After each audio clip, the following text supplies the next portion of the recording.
Big Ten Plus 4 is a member of Odd Pods Media and ASAP All Sports All Plays Network.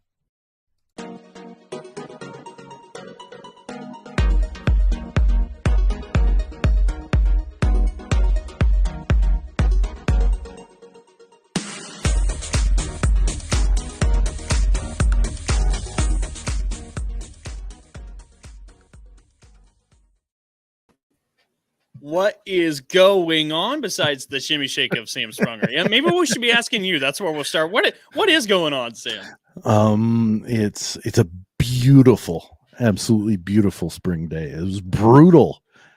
If you're like me and sweat when it's 75 out, the past couple of days been pretty brutal. But took my youngest son, to swim practice, and they swim outside, and it was like 63 degrees this morning. So he got a nice awakening. Well, when I picked him up, he was shivering. I was like, well, let's rinse off and get you all warmed up and we'll go home. And he put on a sweatshirt. How are you? Fair enough. Doing great. We're starting to get a little bit more clarity. By the way, my name is Dalton Shetler, and you can see our handles down below if you're joining us on video. And Sam Sprunger's handles over there for his social media, his Twitter. But you leave my handles out of this. We're not talking love, so we're good. Cool. But as we kind of move forward here in the off season, we're starting to kind of get a better picture of what to expect in the next year. So Big Ten basketball, we're now starting to see maybe some of the pieces that are back in maybe some of the landing spots, because the NBA draft deadline has come and gone. And now we know a little bit more about what the Big Ten will be looking like. So we're going to be getting into that in just a moment, because that's actually where we'll start. We got a couple of fun things taking place, so we'll look at those in a little bit as we take a look at some college football coaches and something I saw from Purdue Rivals, the publication. We'll talk a little bit about college baseball, college softball, the World Series taking place, and some big picture stuff with Big Ten realignment, media deals. And something Sam had tapped my shoulder about 10 days ago trying to get into, and we just blew right by it. So we had a yellow light. We floored right through. Yeah, it's still a thing. So, and that thing was name, image, and likeness, and all the stuff with Nick Saban, Jimbo Fisher, and Deion Sanders. So we got a lot to get to, but let's start off with what's fresh, what's new. The NBA draft deadline, again, come and gone. We now see some of the big players like Chris Murray return back to Iowa. We see a couple of other big names make their way back in. Pete Nance withdraws from the draft, but he's in the transfer portal. You see if he goes back to Evanston or if he finds somewhere else. Caleb McConnell from Rutgers comes back in the last moment. And then you had the two Wolverines take off for the NBA, that being Moussa Diabate and Caleb Houston. So, Sam, as we finally kind of have the decisions made, what stands out to you?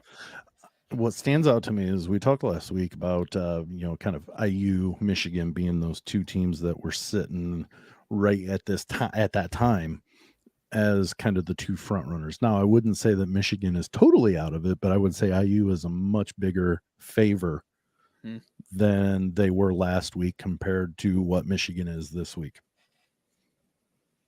That's big. I don't like it as a fan, but yet, it's very apparent that, Michigan would have been I probably would have argued for Michigan over IU if those two would have come back, but it's clear enough, far and away, in my opinion, of those two front runners. It's now IU's league.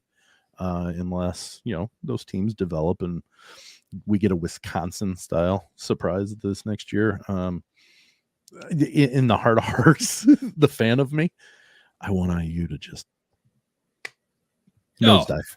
I'm aware of your interest. But it's interesting because a lot of times, and especially, with everything going on with the portal and everything else, it's really hard to bank on anything in today's day and age. There's so many question marks everywhere, and there is there with Michigan. You still wonder about point guard play. It looks like the Wolverines still kind of trying to find a transfer maybe to throw into that backcourt. But when you look at Indiana, that's as certain as a roster and kind of a core that you can get in today's game. Like, I mean, you know what you're getting really in Bloomington, where like Champaign is quite the question mark. And there's a big upside in Champaign, but there's questions without Trent Frazier, without Plummer, without Williams, without Kofi, without Curbelo. Like, what does that look like? Even though they bring in 2 Big 12 studs in Terrence Shannon Jr. and Matthew Mayer, can that work? Well, and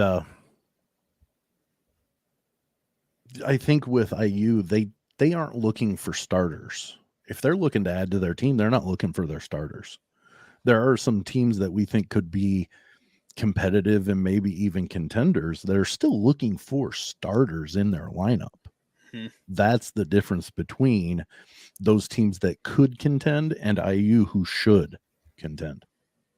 So, I mean, as we're kind of looking at it as of now, I think we're starting to see that IU, maybe just because you know more, like there's more of a certainty. There's just question marks with everywhere else. And they don't have a ton of, they don't have a bad roster. No, not at all. So just because, I mean, they could be, and this is no offense to Northwestern but of the past, there have been teams that they've returned basically their entire roster, and they were still, the bottom half of the conference. So, I mean, just because you return everybody doesn't necessarily mean that you're going to be a contender. They've got a good roster on top of it. No, I completely agree. And also a couple of the guys we didn't mention, McGowan's decided as well. Bryce McGowan's from Nebraska. He's going to stay in the NBA draft. So Nebraska, even though the Cornhuskers were kind of down low in the standings at the end of the last season, it's not looking much better because they lose their huge pieces. So basically they're one bright spot. They're Roger Dorn of the horrible Indians Major League style. Their Roger Dorn has left. Yeah, kind of. And I'm taking a look now on Yahoo. I just wanted to get one of the mock drafts in front of me so we could talk a little bit about the Big Ten guys involved there. Yahoo is projecting 4 Big Ten players in the lottery. They're seeing Jaden Ivey go number 4, which would be the Kings. They're seeing Keegan Murray going 5 to Detroit. They're seeing Johnny Davis landing 10 to Washington, and Malachi Branham landing 14 to Cleveland. So he stays in Ohio, according to Yahoo. And we all know that mock drafts are always boom, right on. Oh, yeah. Why have the draft? They've done the mock style. And they have EJ Liddell in the first round. They have Caleb Houston in the first round, which really kind of encourages the idea that he went if he's going to be a first-round draft pick. I'm still looking for a couple more. Bryce McGowan's early second-rounder. They have him at 36, according to Yahoo. Max Christie, 41, according to Yahoo. Still don't see Diabate on here, which is surprising to me, none the least. To think about it, though, honestly, maybe he just needs to make money. I don't know, or wants to just start pro because maybe he's going overseas. Well, but he also really impressed at the combine. That's why I'm kind of interested that he's not popping up here because his vitals. Yeah. People were impressed with his hand size, the shuttle run. I mean, he really graded out towards the top in his position group. And actually, I see him here now. He's at 58. Also, Travion Williams comes in at 50. And Ron Harper Jr. at 60. So a lot of Big Ten influx in the projected NBA draft, according to Yahoo. But you're seeing maybe where some of those guys that were on the fence trying to make decisions where they're looking at maybe landing. Yeah. So you said they have Travion Williams at 50. So middle half of the second round. He was a senior though, correct? I mean, he didn't leave early. He was a senior, but had one more year of eligibility. I believe you to be correct. Let me double check. Yes, you are correct. He just had the COVID year left. Yeah, which, if you've already graduated and that was why you were, I mean, maybe he didn't see a huge upside of sticking around in college for one more year. I don't know, but it would have been nice to have him in West Lafayette, but we got a lot coming back at West Lafayette and being added that, he was already a number 6 man, maybe he didn't want to do that another year, right. Because Edie's there. He's going to do that. Matt Painter would do the exact same thing, I would imagine.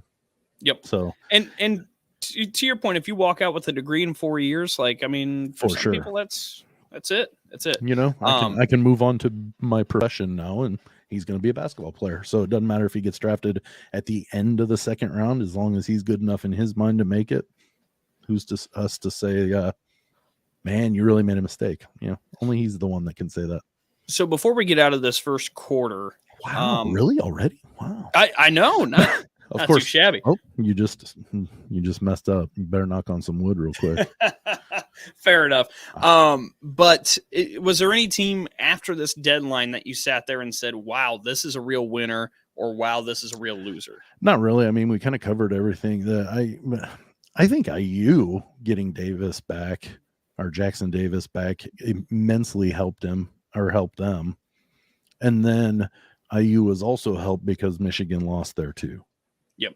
I think they, not that they're going, yeah, throwing a big, huge party, but they probably went, yes. And Michigan's got a good class coming in. Again, it's just when it's just working without certainties. I mean, it's always a question mark with freshmen. Right. So. Yep, I agree. 100%. I think you're pretty spot on. But other than that, yeah, I mean, nothing stood out as, outside the Big Ten, Drew Timme coming back. Oh, yeah. I mean, it's like the third year in a row that I look at Gonzaga's roster and think it's just disgusting. They gained another one, too. Another guy that came back, Bolton, too. right? Yes. Yeah, I believe so. Yeah. Yeah. So it was the rich get richer, I guess. And Jalen Wilson goes back to Kansas. Mm-hmm. That was impressive too for the Jayhawks. So yeah, a lot of the big teams are getting a little bit stronger. Gonzaga might enter the preseason number 1 yet again. Yeah, I guess my biggest surprises from the declaration day, if that's what you want to call it, was outside the Big Ten. I mean, other than those two from Michigan, other than that, nothing really stood out as, oh my goodness. But when I saw on social media, Drew Timme returns to school, I'm like, come on. It's like his 43rd year in college. It does feel like that. He's starting to rival Perry Ellis from Kansas. Okay, now we can move on, I promise. All right, let's close out the first quarter. All right, we'll move on to the second. We had a couple of different things that we wanted to talk about here. It says hodgepodge. I was going to say, if Sam wants to refer to the rundown, hodgepodge. So I found this list, and I thought this would be interesting to go over with you on. This was done by Purdue Rivals. Okay, Golden Black. Want to give them credit. GoldenBlack.com. Always give Purdue credit, Dalton. Come on. They took the 14 Big Ten coaches, laid out their resumes and kind of career snapshots when they were players, and ranked them as players. Okay. So you follow me here, right? Mm-hmm. Mm-hmm. Okay. So I'm guessing this is one that Tom Izzo probably didn't rank very highly in. And see, so I should have been more specific. Football is what we're talking here. The 14. Oh, see, you just said 14. Okay. Fair enough. I wasn't sure if I was clear or not. You so weren't. That's why I you weren't. sure. But we had just come off. Well, we had just come off the basketball. Right. So because I'm sitting there thinking, man, Matt Painter was a pretty darn good basketball player. Juwan Howard wasn't too shabby himself. Juwan Howard, yeah. Mike Woodson wasn't. We might have to make up our own basketball list at a certain point. We've talked ourselves into it. But so football. I'll start at the bottom, and according to GoldenBlack.com, as they ranked all the Big Ten coaches as players, and every one of them played as college players. Yeah, which I also kind of found interesting. Yeah. But number 14, Paul Christ from Wisconsin. Okay. You're okay with that? I don't know. Did he play at Wisconsin? He I think spent most of the career as a backup, and so it probably made it a little harder to grade for the folks over at GoldenBlack.com. I didn't know until he became the coach of Wisconsin. Number 13, Kirk Ferentz, linebacker at UConn from 74 to 76. So Kirk comes in there. So they're saying he's a better coach than he was player. Yeah, here, if we read the bio from GoldenBlack.com, they say the Hawkeye boss had one scholarship offer coming out of high school in Pennsylvania as a 6'1", 185-pound fullback. he took it, going on to start for 2 years as a self-described too small and slow linebacker at UConn. So Kirk Ferentz, number 13. Okay, I accept. Number 12, Mel Tucker. Really? Michigan State's coach comes in. He was obviously a DB at Wisconsin in the early 90s under Barry Alvarez. Dealt with some injuries during his time too, so maybe that's part of it. Hindered his playing career. That's what I'm thinking. Why that takes a bit of a hit here. Number 11, Greg Schiano, the Rutgers coach, linebacker at Bucknell from 85 to 87. I think maybe he was a little bit better. I don't know. I'm trying to go through my head as you're going and seeing, okay, who's still in the list, and I can't. I'm drawing some blanks. I know I think, especially here on this back half, I'll keep kind of ripping through to see if that gets the names going. So just to recap: 14, Paul Christ. 13, Kirk Ferentz. 12, Mel Tucker. 11, Greg Schiano. Number 10, Mike Loxley, defensive back from Towson. Wow. So there you go. Number 9, I got nothing else really to add. Number 9, this one was interesting to me.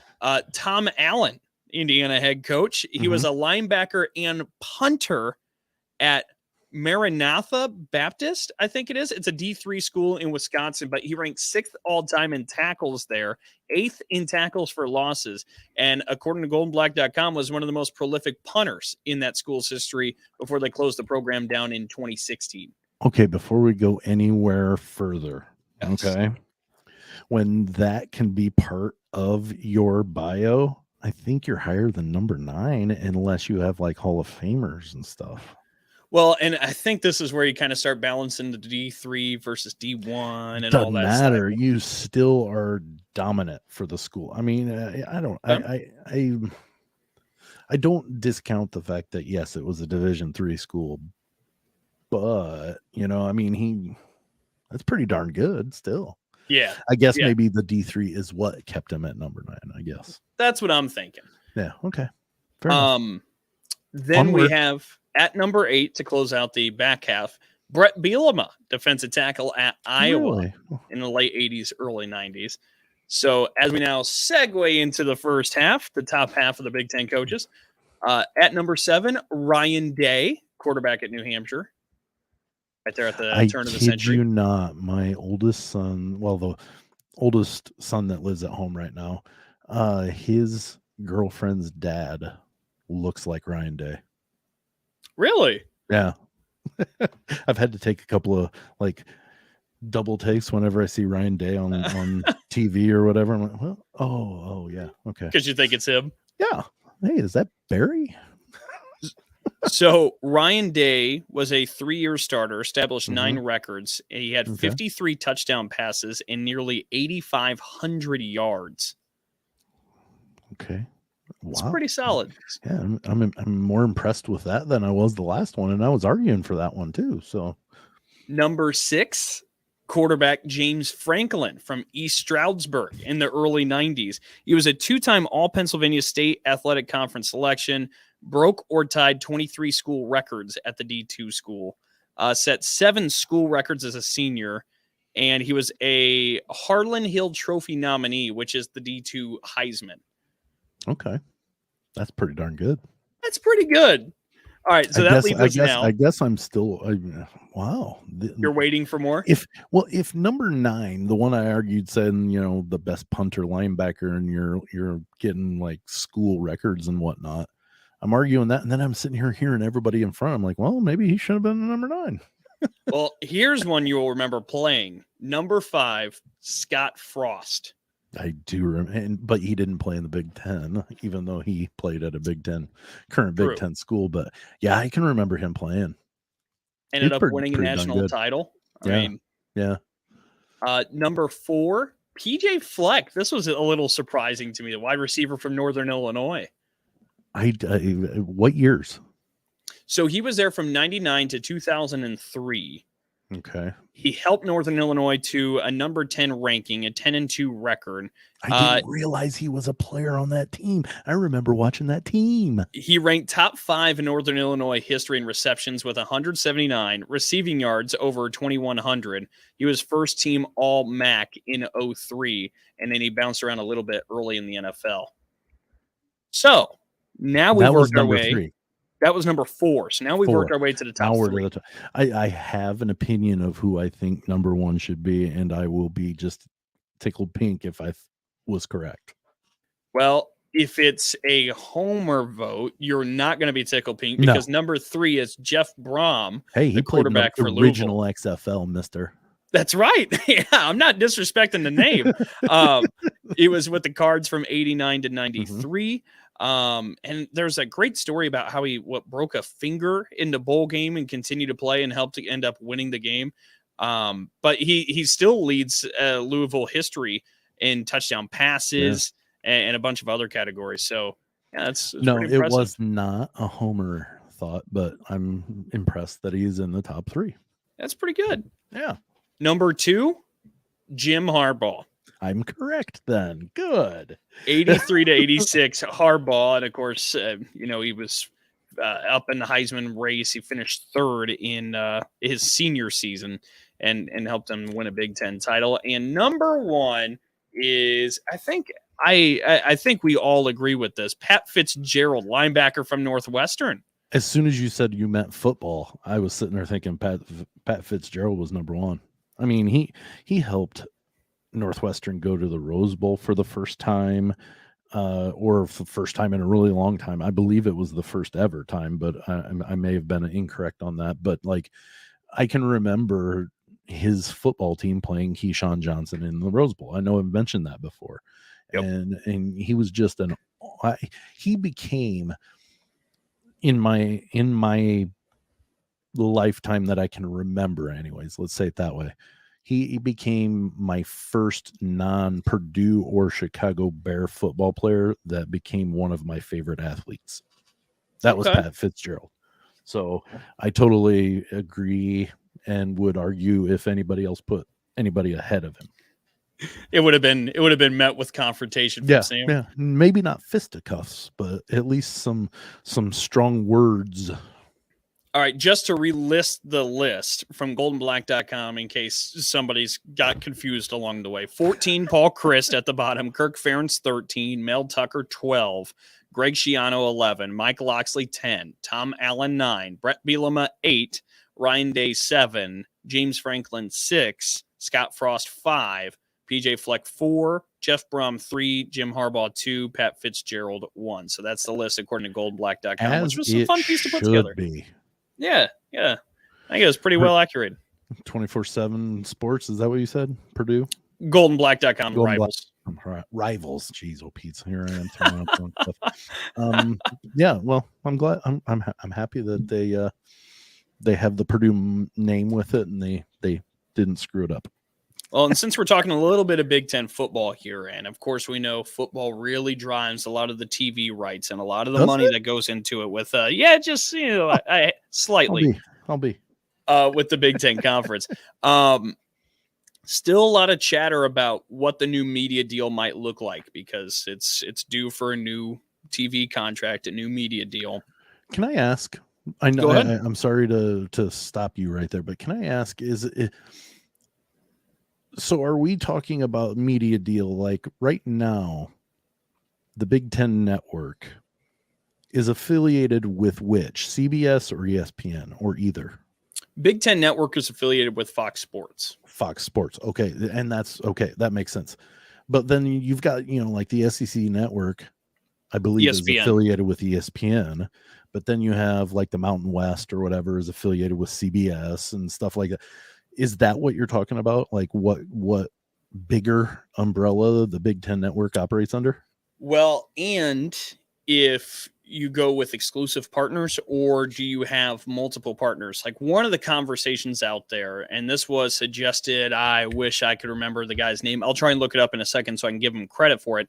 But if you go multiple partners, it's very possible that the Big Ten kicks things off on the college football Saturday on Fox with a noon game. has a game on CBS or ESPN or something in the mid-afternoon. That's a headline game. And then at night, game of the night. Well, this person had suggested maybe NBC's trying to broaden its horizons a little bit more. I honestly would be surprised if that happened. Right. But nonetheless, like you're talking about maybe doing something like that instead of just trying to build the big noon type deal, because like last year, and you know what Fox is doing is trying to get away from ESPN's time slots, own their own time slot, which makes all the sense in the world. But if you can kind of spread it out and get more eyeballs locked in, which creates more cash flow from sponsorships, that seems to be what's most beneficial for everybody. So does that drive up the buying price or drive down the selling price? Oh, I think everything's going up right now. Right. But I'm saying if you get a network that has, pardon me, the Big Ten exclusively, let's say, that would, to me, make me think that it would need to be a big deal, like a big amount. Whereas if the Big Ten goes after 4 different networks, it might equal the same, but it drives down how much each network is paying. Is that what kind of where we're potentially? Or maybe the network see it as, hey, if we're promised this game in this slot, like I found the person's name. I was trying to find the scramble around to get that. Good. I was able to talk you to it. Yes, thank you. Andrew Marchand, I believe is how you say his last name, but he's Marchand. Okay. He's with the New York Post sports media columnist. And the proposition he threw out there was, could the Big Ten have a triple header on Fox at noon, CBS at 3:30, and NBC in prime time?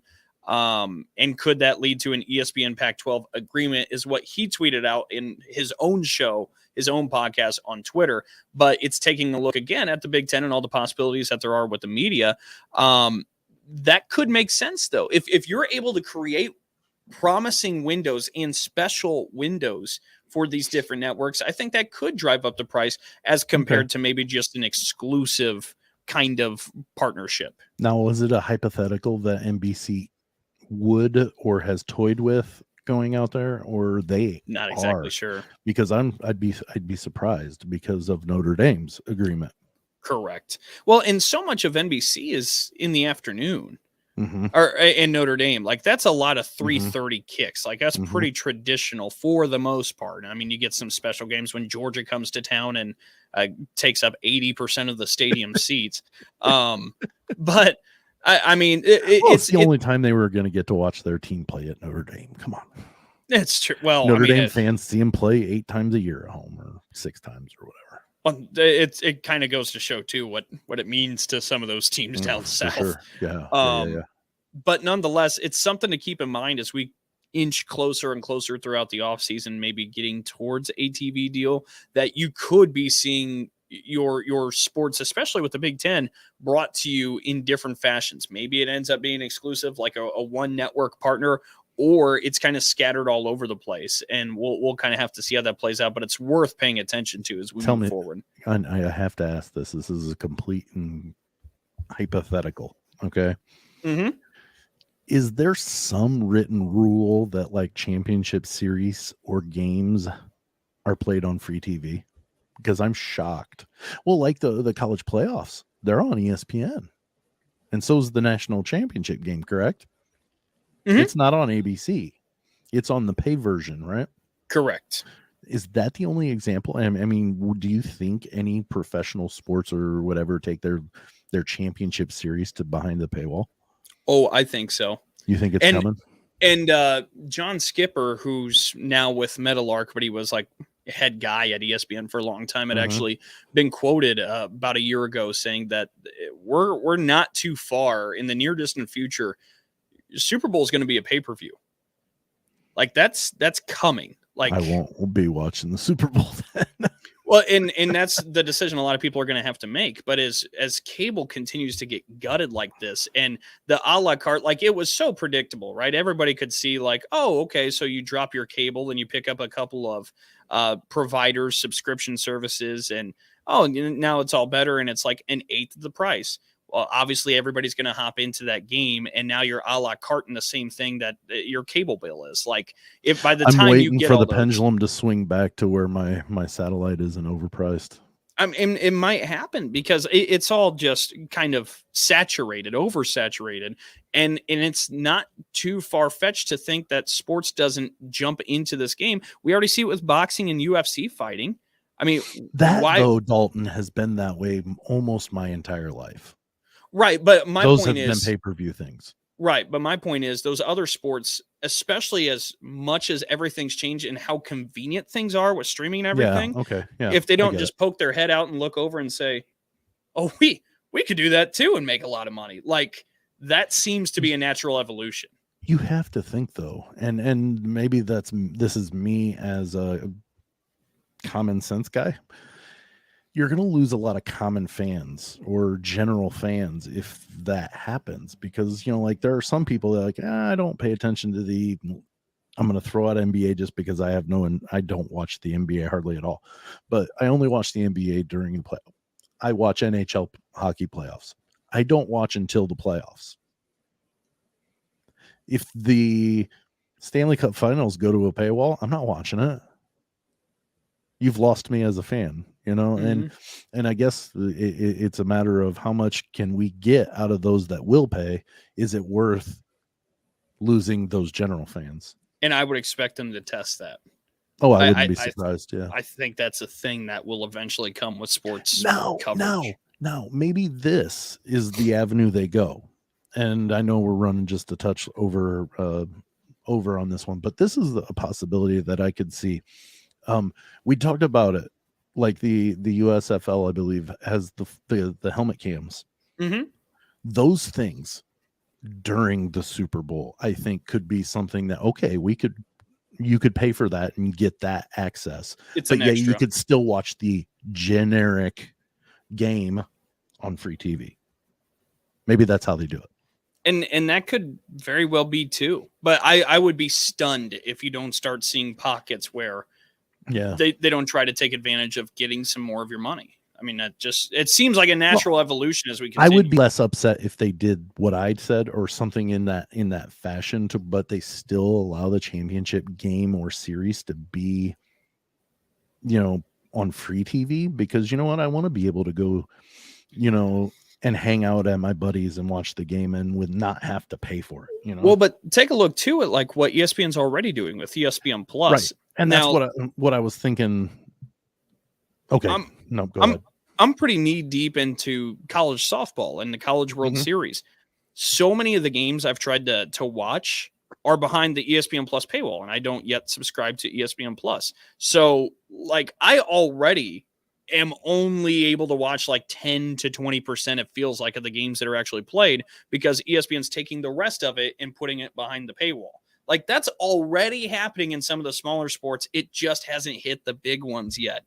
And it just makes sense because it's escalating each year. I mean, more and more games are being tucked behind a paywall. D1 basketball games are sometimes being tucked behind those ESPN Pluses at lower conferences. It's been experimented with for years now. It's coming. I will tell you though, I have ESPN Plus. I did not pay for it. I got it free. And the only reason that I did is my cellular device company. We were using data or whatever just on the verge. We still paid for only like 4 meg or gig or whatever. And we're flirting with going over every month. And they're like, well, if you go on to the unlimited plan, I'm like, it's a considerable amount more, but yet in the long haul, it gets better, I guess. But what I'm getting at was, he's like, well, if you go to this and get this unlimited value, you get Hulu, ESPN Plus, and Disney Plus. Yep. For free for the lifetime that you've got this plan. I'm like, okay, that's pretty nice. Yeah. So I've been able to watch, and I say that I don't watch hockey. This year I was able to actually watch a little bit because of ESPN Plus. Well, and as we talk about major sports, the NHL might be one of the first examples. Because they have that big contract with ESPN, you already see some regular season games or ESPN Plus at times. Like it's coming. Yeah. I don't know. I don't know that I can see that the finals would do that. I don't know. I because even though the college football, excuse me, the college football's on ESPN, at least it's part of a cable. It's not necessarily a pay-per-view. You have to pay to view it, but it's not like you have to pay for that one event or that series of events. You get it with your paid subscription to whatever, so Correct. Well, it's a form, but it's not necessarily going out and saying, oh, I want to watch the national championship game, I need to pay $25 to watch it. Well, and what they do too, like with those UFC fights, and of course the UFC's contract with ESPN, if you have ESPN Plus, you can get the pay-per-views at a discount, but you're still got to pay for those pay-per-views. And this doesn't mean this is all coming next year. Because you think, I've got ESPN Plus. Oh, you get it for $30 instead of $50. So to me, it's not next year. It may not be just 2 years from now, but 10 years from now, I think about where we were in 2012 versus where we are right now. Like with the streaming and everything, there's so many more options and avenues. Like I think that's going to be a thing by 2032 when we have this conversation again. Do you remember Netflix when it was DVDs? Yeah, they'd send it in the mail. You ever accidentally hold on to a DVD or lose a DVD for like 3 weeks? Yeah, I did once. I only had the one movie at a time package too. So I'm searching and searching and searching. Turns out my dog had hit it. Blame the dog. That's typical Sam. He didn't eat it. He just hit it. Quincy was a weird duck. I loved him to death, but he would like jump up on, like if we left bread too close to the edge of the counter, he'd jump up and grab it. And you'd think I'm getting ready to say tear it apart. He would grab it and carry it daintily upstairs and hide it. Like one time he took it upstairs into our spare room, opened the door because it was opened all the way open against the wall. He nudged it closed enough to put the bread in there and then pushed the door back. That's great. I just love dogs. I really do. So yes, he took my DVD and I couldn't find it for 3 weeks. Okay. That is funny. Well, can't think of a better way to go to halftime than with Quincy stealing the DVD. And bread. And bread. You are listening to Big 10 Plus 4, hosted on Anchor and StreamYard.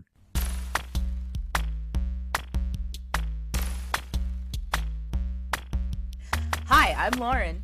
And I'm John. And we host the Beard Owl Podcast, the podcast where we talk about two of the greatest things in the world, beer and Weird Al. And a bunch of other stuff. That's right. Do you like nostalgia? Do you like sibling banter?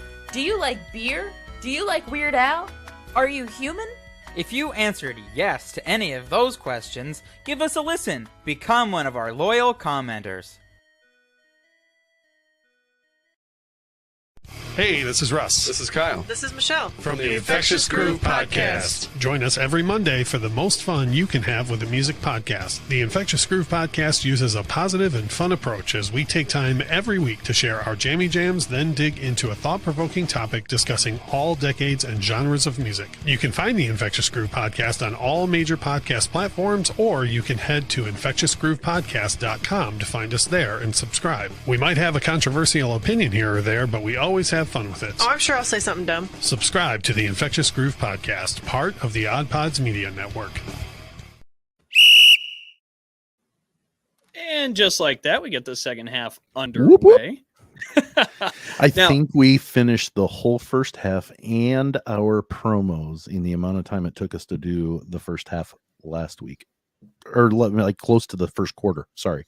Yeah, I think that's just about right. Yeah. We have a tendency to just, go. That's something we do here on the show. It happens. But something we wanted to do here, I'm actually going to pass the ball to Sam at first and kind of clear out. We'll do a little bit of an ISO. I'll jump in wherever. But I speaking of that, we went 38 minutes in our first quarter last time. We never got to the topic Sam wanted to get to. So Sam, jerk, please get to the topic so I can get out of the way. So what I've been bugging you about, and the thing is it fit. It's still a thing now because I mean, like Jimbo Fisher even came out yesterday and buried it and said we're done. But Nick Saban called out Jimbo Fisher and Deion Sanders for essentially paying their players to come play at their schools. And, you know, I mean, like, I don't have what he said directly, Dalton. Do you? I don't have that directly on me, but he said something along just the to lines, paraphrase that. He look what Texas A&M did over there. They bought every single one of their players. Yeah. And you know what? I honestly, and this is, I wanted to give my thought and see if you think this is a viable thing. I don't know that he necessarily was. He doesn't like the new system. I honestly, he didn't need. I don't know, because they've never come out and said, you know, he's been paying his players for years. There's just that opinion, that off the cuff opinion saying he's been doing it for years. There's no evidence, at least that I'm aware of, that is being even investigated or whatever, and nothing's come out. We would have heard about it. But I think what his issue is all of a sudden he can't just go in and say, I'm Alabama, and people line up. Now it's, what can you give me? He's like, what are you talking about? We're Alabama. We're not giving you anything. And then those players are going elsewhere. And now it's legal-ish to do, you know, and, you know, however coaches do it.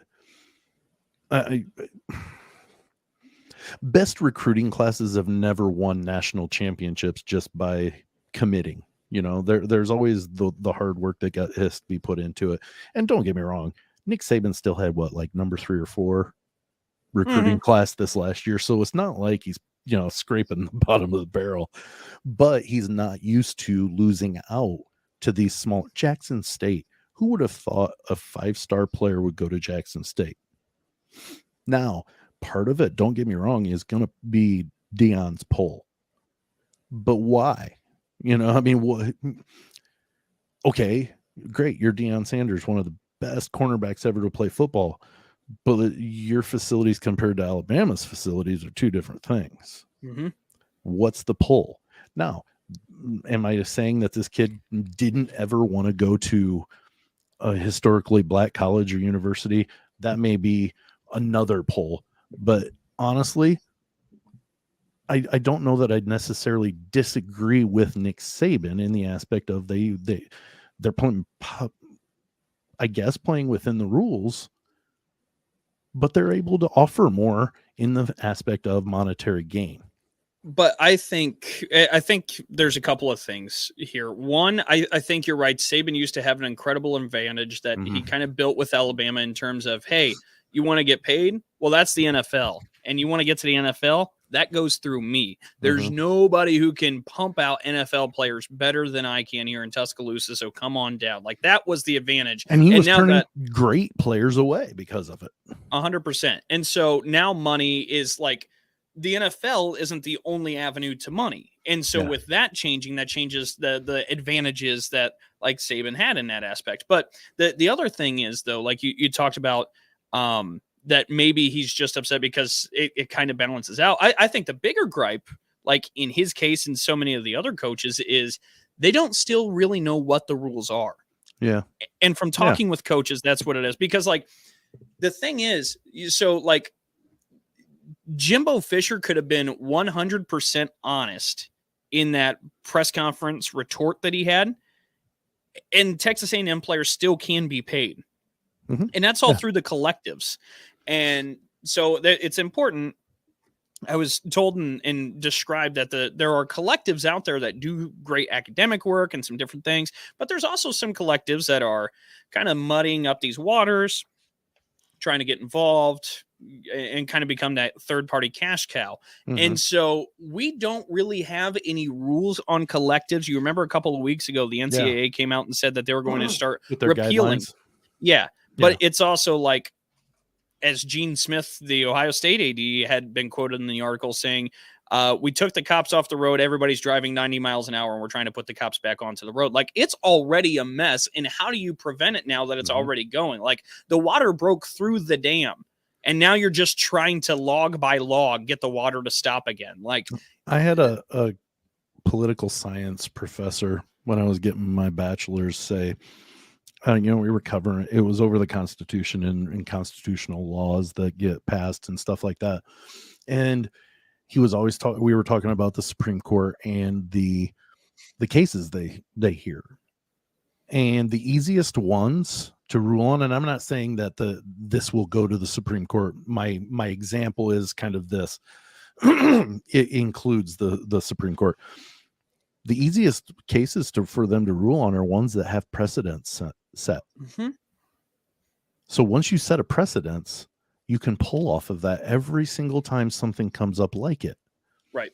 So now if they put the cops back out after yesterday, I was driving 90. I got pulled over today doing 90. But Your Honor, the precedence was set that I was allowed.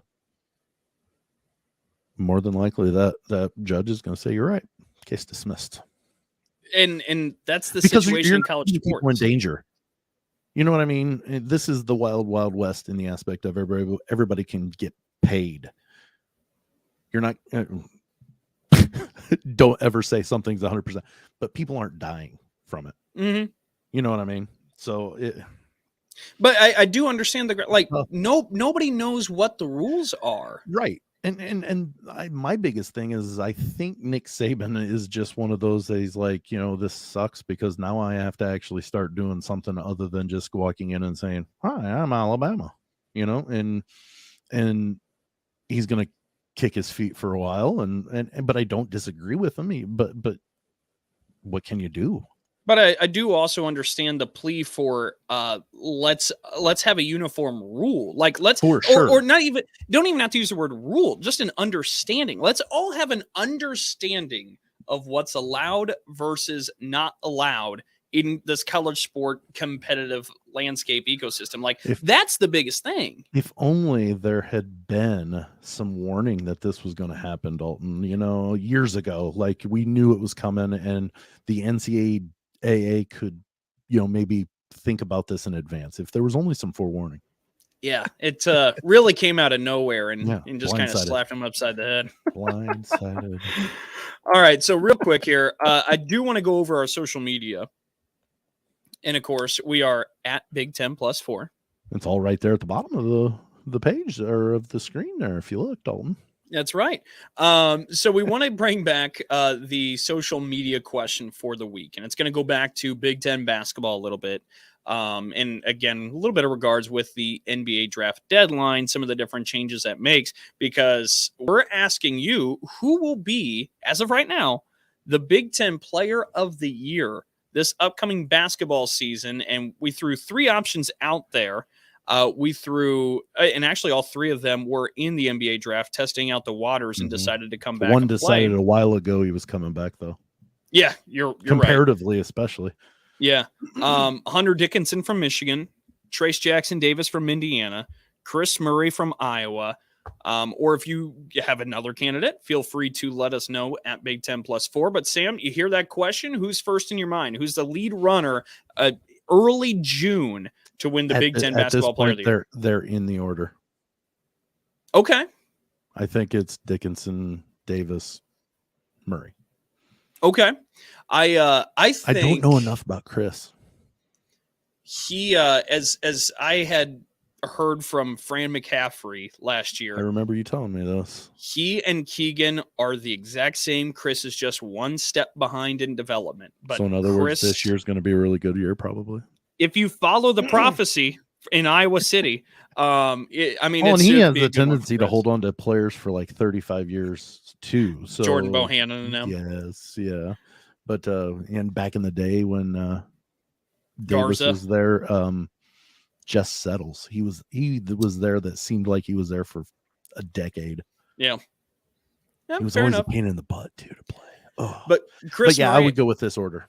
Okay, and Chris Murray to me might be the highest upside because you're already talking about a system that just wants to pump out points like none other. I mean, it's built to score. Yeah, and that's what it's there for. And Chris is the same makeup. He plays very similarly to Keegan.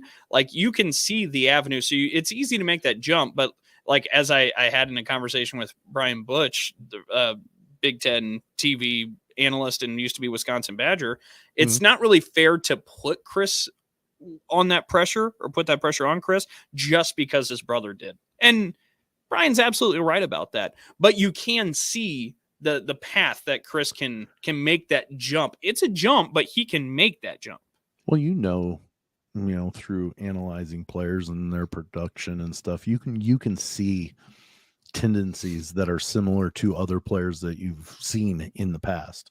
Yep. It just happens that Chris Murray's tendencies and things like that are his brother. Yep. So yeah, I get that, and he's not wrong, but at the same time, if he's got the same tendencies, you can only think that maybe it could be at least comparable to what Keegan did. Yep. No, so, I completely agree. And honestly, that's why I would put Chris third, though, because he's not a proven commodity yet. And part of me almost thinks Dickinson does have the leg up here too, because we talked about there's so much you do know about IU's core and roster, which is rather I got you drinking the Kool-Aid. Yes. Well, yeah, fair enough. But you bring back Race Thompson. You bring in a couple of 5-star players. You have Xavier Johnson. Like, that's a lot of action to go around. Like, Trace doesn't have to average 28 a game for Indiana to be successful next season. Hunter Dickinson is going to have to produce, especially if some of the incoming players, the newcomers, don't necessarily produce at that high of a level. Like, if Michigan's going to be successful, Hunter Dickinson is going to have to eat in the paint. And maybe that's the path then to Big Ten Player of the Year, because this is all like the way we do this. It isn't necessarily like who is the best player. It's just in terms of who had the best season and who makes up the most impact on the team. And most impact that voters can see, not impact that coaches understand. And that's what I mean is like Johnny Davis last year. Yeah. He exploded, and his team, he had the best season. Yep. And his team won the Big Ten. So yeah, I get it. Yeah. And without John, like, you could play that game. Like, if you take Trace off of Indiana, we would expect Indiana to be what next year? Without Trace, still top 5 Big Ten? Without Davis? Yep. I think for sure still top 5 probably. Because you take Hunter Dickinson off of Michigan right now, where would you put Michigan? I'd probably put him in the lower half. I mean, you take very Johnny highest lower half, and that's the same convo as last year. You take Johnny Davis off of Wisconsin. I'm not sure if they're easily into the big dance last year without Johnny Davis. They would still have been probably top half, but maybe the bottom part of the top half, maybe. I mean, maybe maybe there. Even lower, like, a little lower. It's competing with Michigan to get that last spot in, guaranteed spot. I mean, maybe like Johnny made up that much. And that's what I'm kind of saying is, like, when you look at these awards, that's kind of the prism to look through, because that's what history tells us. So maybe Dickinson has a leg up in that regard. But okay. So you all let us know as well at Big Ten +4 who you think as of right now is the Big Ten preseason player of the year for basketball. And we'll go ahead and shift to the fourth quarter. Oh, we're already ready already, huh? Yeah, I know. I was catching you in the middle of the graphics. I was trying to let you go for a minute. Well, I don't know that I want that up now. Oh, it just went away.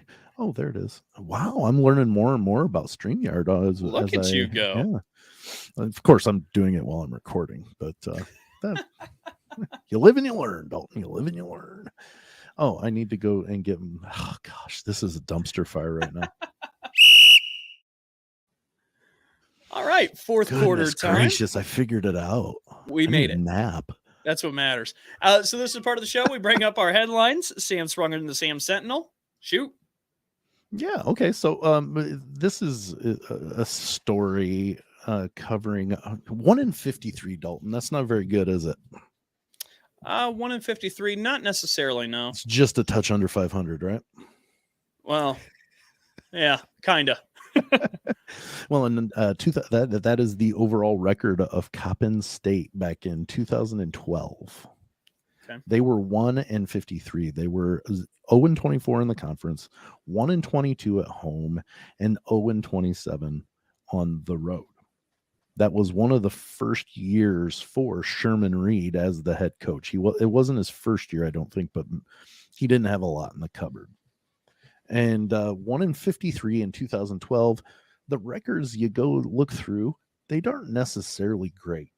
Okay, Coppin State's not known for being a powerhouse, and the crazy thing about baseball, college baseball, is those schools that you're not necessarily, and I've got the wrong headline up there. Jeez Louise. It's a graphic struggle kind of show. Oh, well, don't watch this one, folks. But no, college baseball, your Michigan State isn't necessarily, if Michigan State and Dallas Baptist were playing one another, you don't necessarily always go with the Spartans. And that's college baseball. Is any team can be a good team, doesn't matter what college. So Coppin State, you would think, okay, they could be, but they haven't been until they recently. And they started working their way to where they were around 500. I mean, Sherman Reed was the coach of the year in 2018, and they had a 21-23 record. But the conference, he was 18-4. So you could see they play in the MEAC, and you can see that even though maybe they're going way above their grade to where they're getting beat by those teams, but in their conference, they're doing pretty well. 15-9 the next year, 17-13 this year. Now, last year they were 7-20. They have a down year, but they won the MEAC tournament and have now reached the College Regional World Series, or regionals of the College World Series. 1-53 10 years ago. And Sherman Reed, even though, like I said, some of these records, 2019, they were 24-24. So that's their best record in his tenure. But Coppin State allowed him to stick around and at least build whatever it is they've built to this point, and whatever they will going forward. They've at least given him the opportunity. You don't see that a lot because it's win now, let's do it. And I don't know much more about the whole complete story other than 1-53 in 2012, and this year they're in the College World Series. It's a great feel good story, even though they play the number 8 overall seed in East Carolina, I believe tomorrow or Friday. Yeah, Friday. Yeah. It's but still, it's a great story, and actually, I'm going to kind of use that as my bridge to get over to the Dalton Daily, because you bring up the College World Series, and right on my back. Huh. There are, I do on my best. coattails. There are. I'm going to leave this up for a few minutes just to make it even. Yeah, I get that. Justice. But Michigan and Maryland are the two Big Ten teams that are in the World Series. Yeah, so it'll be kind of fun to watch how those play out. But Maryland's the host of the regional. And Maryland had a terrific season, won the Big Ten regular season. But I'm actually going to take a look at another sport in College Park. We're going to take a look at men's lacrosse. As a matter of fact, women's lacrosse too, because Kathy Reese, a women's lacrosse coach, just picked up career win 300 a few weeks ago, got her Terrapins to the Final Four in women's lacrosse. And then here comes the men's team this past weekend winning the national championship in men's lacrosse. And this is a Maryland team that went 18-0. Undefeated, perfect season, 18-0. It's only the third time that there's been an undefeated national champion since the tourney expanded to 16 teams.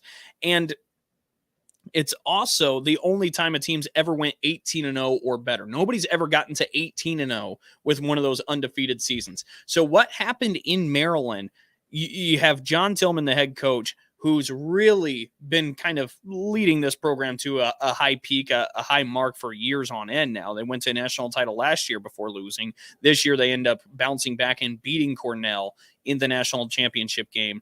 But 18-0, I obviously it's lacrosse. It doesn't get as much recognition as some of the other sports, but hats off to everything really there in Maryland right now between baseball, women's lacrosse, men's lacrosse, but a perfect unblemished 18-0. And look, I'm no lacrosse expert, but you have to imagine that's one of the greatest feats and maybe teams that NCAA men's lacrosse has ever seen.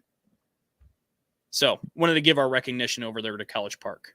Yeah, you would have to think that all-time teams in lacrosse that has to be, since It's got to be up there, right? Right. Yeah. One of at least the top 5, Yeah. I mean, it's that's pretty impressive. I saw that both of them made the Final Four, and I was like, wow, that's impressive. And I think the Big Ten had 4 total teams in the Final Fours, the men's and women's lacrosse Final Fours, I think. That might be right. I know Northwestern made it in women's. Yep. And I forget, there was a men's team that made it, I think, too. That maybe. One I'm not sure Or of, maybe but I it knew was the Northwestern women's. Yeah, but Maryland on both sides, and then Northwestern and one other team. Sorry, whatever other team I'm forgetting. But they're all the spring sports in the postseason there in Maryland. Like that's a pretty nice work by the Terps. So fear the turtle. Well, and that's our tip of the cap to Maryland. And the crazy thing is one of those that they're only noticed by their basketball, or most sports are only like in the mainstream basketball or football. And if you're not big in one of those two, you're not really thought about as being a successful. But Maryland's tearing it up in other sports, and that's awesome. The Terrapins are tearing it up. Better. Is that what you're doing? Yeah, tearing it up. And I want you to know this is the second straight week that we almost had the same topic. Maybe we should text each other beforehand. All right. It was a passing fancy. It wasn't as close as it was last week when I literally was almost doing the same one as you. But, yeah. But before we close out the doors and shut things down, want to let all the listeners know where they can find us, Sam? Yes, sir. If you look at the bottom of the page here, if you're watching, or if you're not, I'll say it at the same time, so we're fine. Find us on Facebook at Big 10 plus 4. Just look Big 10 plus 4 up. You'll find us. Twitter is at Big 10 plus 4. You spell out plus. Don't put the symbol. Spell it out, Dalton. No symbol. I'll try to spell. I struggle. Yes. Yeah, it's all right. Or you can go on to oddpodsmedia.com, and we have a page there that will take you to anywhere, basically, or if you to our episode, to different places we are, which is basically anywhere you can listen to podcasts. Maybe not every single, but for the most part. We're also streamed weekly on ASAP Network. Really cool to be there. They've got one of those channels on the internet that we've talked about, internet TV. So we're TV stars. Look, Mom, I made it. But yeah, then if you can't wait for the restream or replay of us on ASAP, you can go to Spotify. Our video podcast is up there. You can watch it, or you can just listen, whatever. Just as long as you get to hear our wonderful banter back and forth and whatnot. It doesn't matter if you watch or not, even Your though choice. I do smile a lot. You get an a la carte, just like the subscription. So it's except for ours are free. Because we're for the people. We really care. Yes. Sam. Yeah. You're not wrong. All right. That'll do it from us here at Big 10 plus 4. Once again, that's Sam Sprunger. I'm Dalton Shetler. I want to thank you all so much. And until next week, we'll talk to you then. See ya.